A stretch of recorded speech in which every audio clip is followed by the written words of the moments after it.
10,000 ரூபா மட்டும்தான் கையில் இருக்குது அப்படின்னு சொல்லிட்டு அந்த மனு தாக்கல் 10,000 ரூபா இருக்கக்கூடியவன் எப்படி ப்ரோ அங்கே கோடிக்கணக்கில் அட்வர்டைஸ்மெண்ட் கொடுக்குறான். குருவாயூர் கோயிலில் 30 பவுனுக்கு கிரீடம் வச்சிருக்கா. கிரீடம் எங்கேருந்து வந்துச்சு? அப்போ மனு தாக்கல் இதெல்லாம் இப்போ கதையிலே வராதா? இதெல்லாம் இப்போ யார் கேள்வி கேட்பா?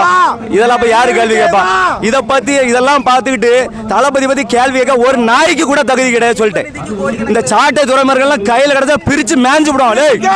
பார்த்துக்க கேட்டுக்க, உங்ககிட்டலாம் ஒரு இதுவும் கிடையாது. சும்மா வாயச்சா விடல, வாயை வாடகை விட்டு சம்பாதிச்சிட்டு இருக்க. ஆட்சிக்கு வரதுக்கு நீ ஆட்சிக்கு வரல, புரியுதா? மக்களை நல்லா சிந்திச்சு ஓட்டு போடுங்க. நமக்கு இருக்கிற ஒரே வாய்ப்பு இளைஞர்கள் பிரச்சனை இல்லை. 18 வயசுல இருந்து 30 வயசு 35 40 வயசு வரை நாங்கள் போட்டுப்போம். ஆனால் வயசான மக்கள் பழைய காலத்தில் அதை போட்ட கட்சிக்கே போடுவேன்னு தயவு செஞ்சு போட்டு எங்கள் வாழ்க்கையை முடிச்சு விட்றாதீங்க. நல்ல ஆட்சியை கொடுங்க. தமிழ்நாடு இந்த கன்னியாகுமரி மாவட்டம் மலையெல்லாம் அடிச்சு உடச்சி போயிட்டு இருக்காங்க. பார்த்துடுங்க, கன்னியாகுமரி மாவட்டத்தை திமுகவுக்கு சுத்தமாக பிடிக்காது. காப்பாற்ற வேண்டியது உங்கள் எல்லாரோட கடமை சொல்லிட்டேன்.